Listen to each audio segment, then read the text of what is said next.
વિસ્તારમાંથી બહેન સાથે પ્રેમ સંબંધના વહેમમાં એક યુવકની જાહેરમાં હત્યા કરાઈ ગઈ। સુરતના લિંબાયતના નુરાની મસ્જિદ પાસે 3 દિવસ પહેલા શહેબાઝ અસલ ખાન કાજી નામના યુવકની હત્યા વડે હત્યા કરાઈ હતી।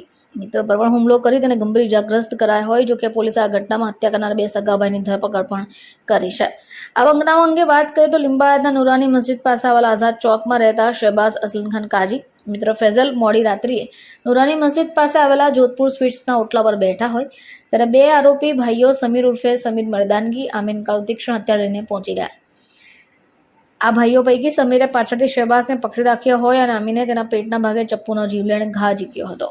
ફૈઝલ છોડાવવા માટે વચ્ચે પડતા બંને ભાઈઓએ તેને પણ પેટ અને હાથના ભાગે ચપ્પુના ઘા ઝીક્યા હતા। બીજી બાજુ ગંભીર રીતે ઇજાગ્રસ્ત અને લોહીલુહાણ થયેલા શહેબાઝ કાઝી અને તેના મિત્ર ફૈઝલને એપલ હોસ્પિટલમાં ખસેડવામાં આવ્યા હોય જ્યાં શહેબાઝ ખાન કાઝીને મૃત જાહેર કરાયો હતો।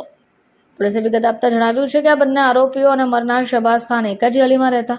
બંનેના ઘરો પણ સામ સામે જ છે। આરોપીઓને શંકા હતી કે તેમની બહેન અને મરનાર શહેબાઝ વચ્ચે પ્રેમ સંબંધ છે, જેની અદાવત રાખી તેમણે આ ખૂની ખેલને અંજામ આપ્યો હતો। 2 દિવસ પહેલા લિંબાયત પોલીસ સ્ટેશન વિસ્તારમાં નુરાની મસ્જિદ પાસે એક હત્યાનો બનાવ બન્યો હતો। આ બનાવમાં હકીકત એ મુજબ છે કે 2 વ્યક્તિઓ શહેબાઝ ખાન કાજી અને એનો એક નાનો ભાઈ આ બંને જણા ત્યાં બેસી રહ્યા હતા। ત્યાં એક જોધપુર સ્વીટ કરીને સ્વીટની દુકાન છે, ત્યાં પાળી ઉપર બેસી રહ્યા હતા। આ બંને ઉપર એની પડોશમાં રહેતા 2 છોકરાઓ, એકનું નામ સમીર ઉર્ફે સમીર મર્દાનગી અને એકનું નામ આમિર ઉર્ફે આમિર કાલુ છે। આ બંને સગા ભાઈઓ છે। આ બંને જણાએ એમની પોતાની જે સગી બેન છે એના ઉપર એમની સાથે આ બંને વ્યક્તિઓ જે જોધપુર સ્વીટ નીચે બેસી રહેલા હતા એમનો પ્રેમ સંબંધ છે એવી શંકા રાખી એના ઉપર હુમલો કર્યો હતો।